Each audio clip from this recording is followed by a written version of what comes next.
তেলের মধ্যে আমি ফোড়ন দিয়েছি দারচিনি, এলাচ, লবঙ্গ এবং গোলমরিচ দিয়ে বেশ খানিকটা যখন বেশ গন্ধ গন্ধ বেরোলো তখন ওর মধ্যে ছোট ছোট করে আলু কেটে রেখেছিলাম সেই আলুটাকে ওর মধ্যে দিয়ে দিলাম।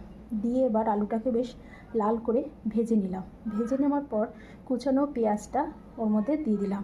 কুচানো পেঁয়াজটা দিয়ে দেওয়ার পর কুচানো পেঁয়াজ আর আলুটাও ভেজে নিলাম। যখন পেঁয়াজটা বেশ ব্রাউন হয়ে আসলো তখন ওর মধ্যে 2 চামচ আদা বাটা, 1 চামচ রসুন বাটা আর হাফ চামচের মতন কাঁচা লঙ্কা বাটা দিয়ে দিয়েছিলাম।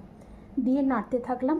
নাড়তে নাড়তে তার মধ্যে সামান্য পরিমাণে একটু হলুদ গুঁড়ো দিয়েছি, 1 চামচের মতন ধনে জিরের গুঁড়ো দিয়ে দিয়েছি, 1 চামচ মতন কাশ্মীরি লঙ্কার গুঁড়ো দিলাম আর গরম মশলার গুঁড়ো দিয়েছিলাম হাফ চামচের মতন।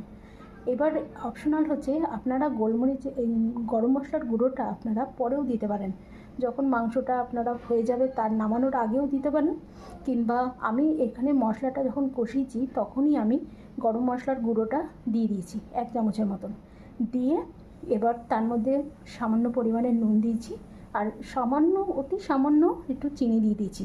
চিনিটা দিলে একটু স্বাদ হয় এবং ভালো হয় ঝোলটা খেতে, সেই জন্য আমি ওর মধ্যে দিয়েছি। দিয়ে ক্রমাগত নাড়তে থাকলাম। নাড়তে নাড়তে যখন দেখলাম যে আলুটা সেদ্ধ হয়ে এসছে এবং তখন আমি এর মধ্যে অল্প জল দিয়ে দিলাম। এবার আপনারা এটার মধ্যে প্লেন জলও দিতে পারেন এবং জলটা একটু অন্যদিকে গরম করে সেই গরম জলটাও দিতে পারেন। আমি এখানে গরম জল দিইনি, এখানে প্লেন জলই দিয়েছি।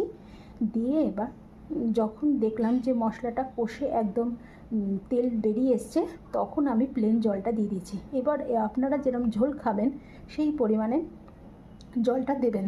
অনেকে আছে একটু বেশ মাখা মাখা খায়, তারা একটু অল্প মতন জল দেবেন। আর যারা একটু ধরুন ঝোল খাবেন তারা একটু বেশি একটু জল দেবেন। দিয়ে বেশ মাখা মাখা, মানে আমার একটু ঝোলও আছে, আমি বেশি মাখাটা করিনি, একটু ঝোল খেতে আমার বেশি ভালো লাগে, সেজন্য আমি ঝোল করেই রেখেছি। এবার পুরোটা যখন হয়ে গেল তখন আমার রেডি হয়ে গেল আজকের গিলেমেটে চচ্চড়ি। দেখুন আপনাদের এই গিলেমেটে চচ্চড়িটার রান্নাটা কেমন লাগলো আমাকে লাইক, কমেন্ট এবং প্রচুর শেয়ার করে দেবেন।